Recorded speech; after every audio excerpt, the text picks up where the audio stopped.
గ్రామస్తులకు ప్రత్యేక అభినందనలు తెలియజేసుకుంటున్నాము. మోటరపల్లి గ్రామస్తులకు మన మంత్రి సైతమ్మ గారు రోడ్డు మోటరపల్లి గ్రామస్తులు రోడ్డు లేక తీవ్ర ఇబ్బందులు పడుతున్నటువంటి తరుణంలో మన మంత్రి సైతమ్మ గారు మీ గ్రామానికి జరిగింది. ఈ సందర్భంగా మన మంత్రి గారు మోటరపల్లి గ్రామానికి వచ్చేస్తున్నారు.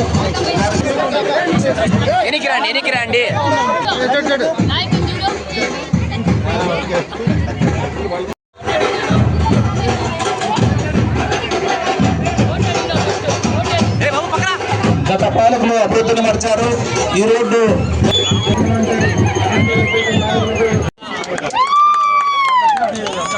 ₹1,60,00,000 ఈ రోడ్డు నిర్మాణకమ్మ గారు ఎన్నికల వాగ్దానంలో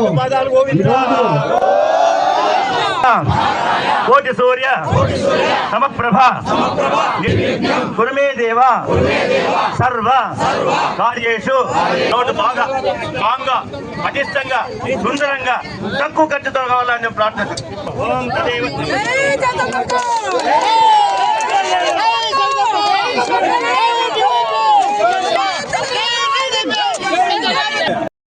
మరి వాళ్ళకు శవరాజకీయాలు చేయడం అలవాటే.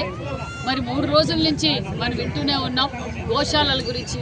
వాళ్ళు మామూలుగానే శవరాజకీయాలు మనుషుల మీద చేస్తున్నారు మొన్నటి వరకు. మళ్ళీ ఇప్పుడు పశువులు గోవుల మీద కూడా, గోవుల చావుకు కూడా దాన్ని కూడా రాజకీయం చేస్తున్నారు. మరి వాళ్ళకి తెలిసినో లేదో ఎన్డీఏ ప్రభుత్వం వచ్చిన తర్వాత మానేశ్రీ ముఖ్యమంత్రి చంద్రబాబు నాయుడు గారు ముఖ్యమంత్రి అయిన తర్వాత ప్రజలతో పాటు పశువులను కూడా కాపాడాలి అని చెప్పి గోకులం షెడ్లు, రాష్ట్ర వ్యాప్తంగా గోకులం షెడ్లు నిర్మాణం చేశాం.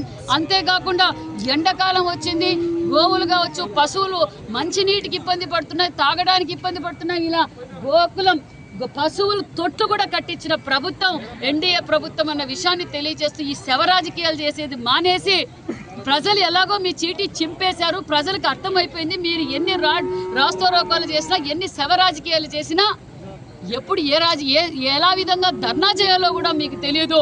మరి ఇంకా ఎందుకు ఈ శవరాజకీయాలు?